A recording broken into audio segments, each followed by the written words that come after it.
طوز global solution قرآن و سنت کی روشنی میں عالمی مسائل کا حل۔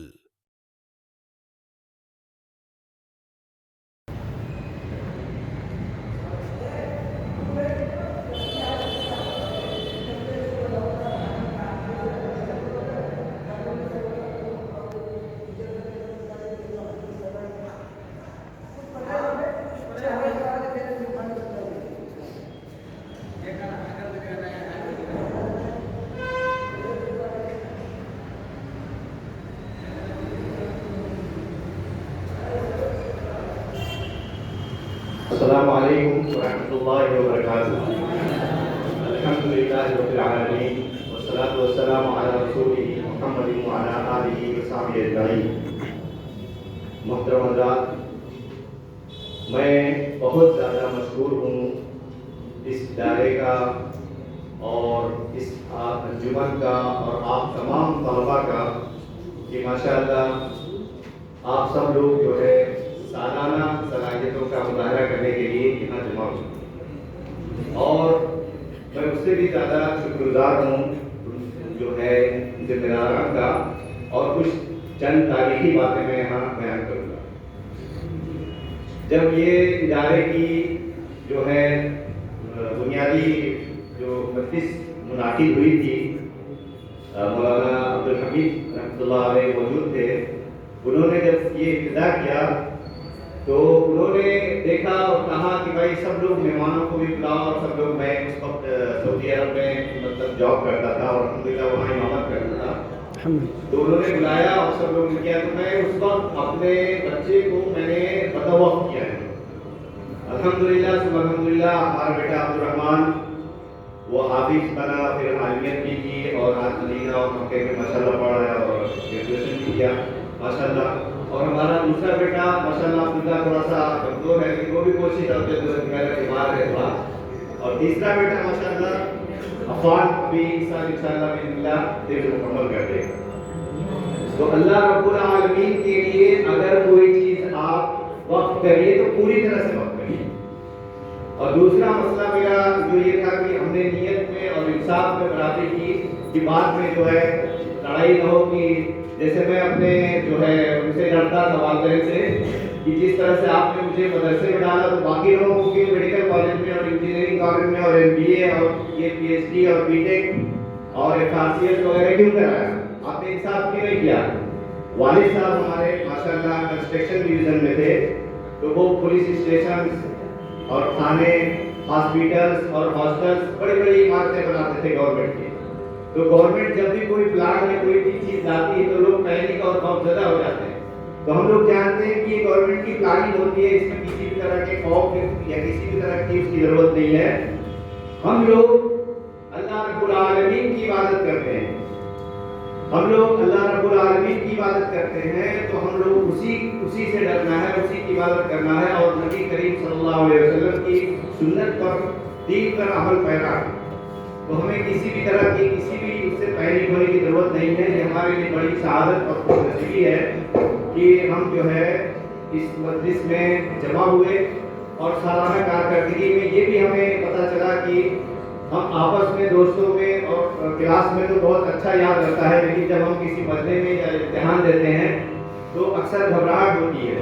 میں بھی جب پہلی مرتبہ خطبہ دے رہا تھا تو میرا پیر سنبھالا نہیں جا رہا تھا، پیر کانپ رہا تھا میرا، تو مجھے وہ ہوا کہ میں کیسے خطبہ دوں گا۔ تو آپ لوگوں کے لیے بہت مشق کی جگہ ہے، بہت محنت کی، گھبرانے کی، پریشان ہونے کی، ٹینشن لینے کی کوئی ضرورت نہیں ہے۔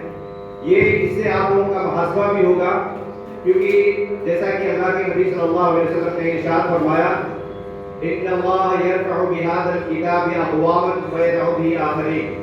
اللہ رب العالمین اسی کتاب کے ذریعے قوموں کو بلندیاں عطا کرتا ہے اور اسی کے ذریعے پستی میں ڈال دیتا ہے۔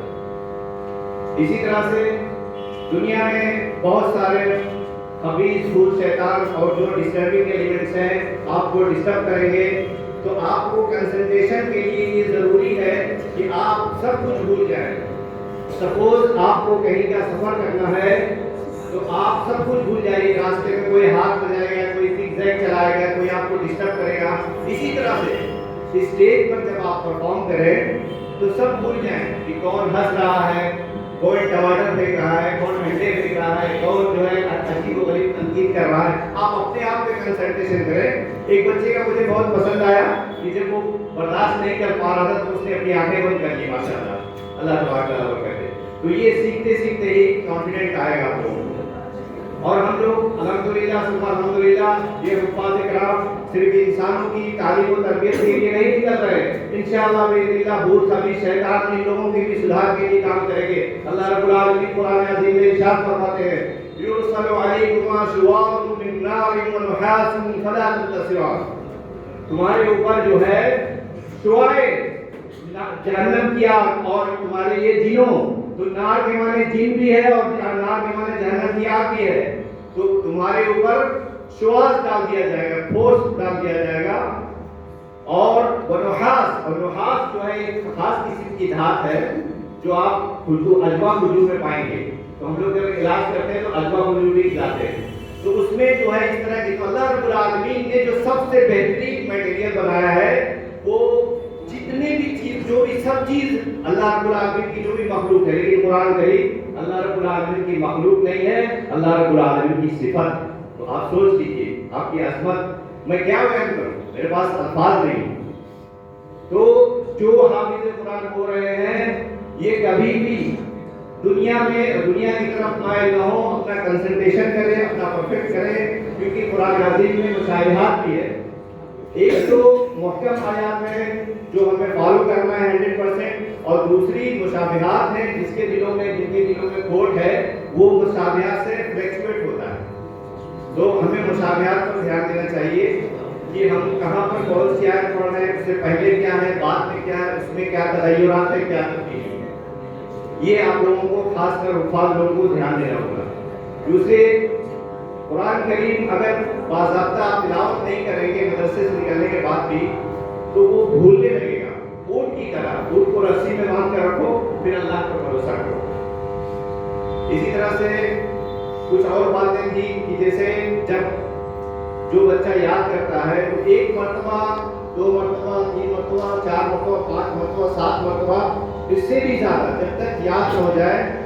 میں طالب علمی کے دور میں ایک مرتبہ میں حفظ کر رہا تھا، مجھے سبق نہیں یاد ہوا، تو اللہ رب العالمین گواہ ہے اس بات کے کہ میں رات بھر یاد کرتا اور صبح میں فجر میں جب میں سبق سنا دیا اس کے بعد ناشتہ واشتہ کر کے پھر میں چھٹی لے کے پھر میں سویا. رات بھر یاد کرتا، اور وہ بھی جانے کی رات کی، طویل رات کی، گورکھپور کی بات، مدرسہ اسلامیہ میں.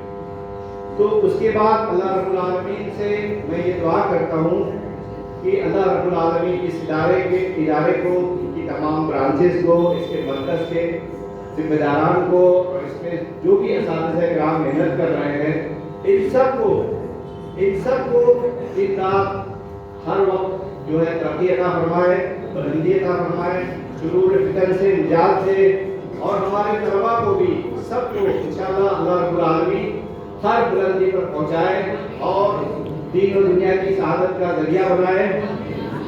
سبحانک اللہم و بحمدک، اشہد ان لا الہ الا انت، استغفرک و اتوب الیک. جزاک اللہ و بارک اللہ. السلام علیکم.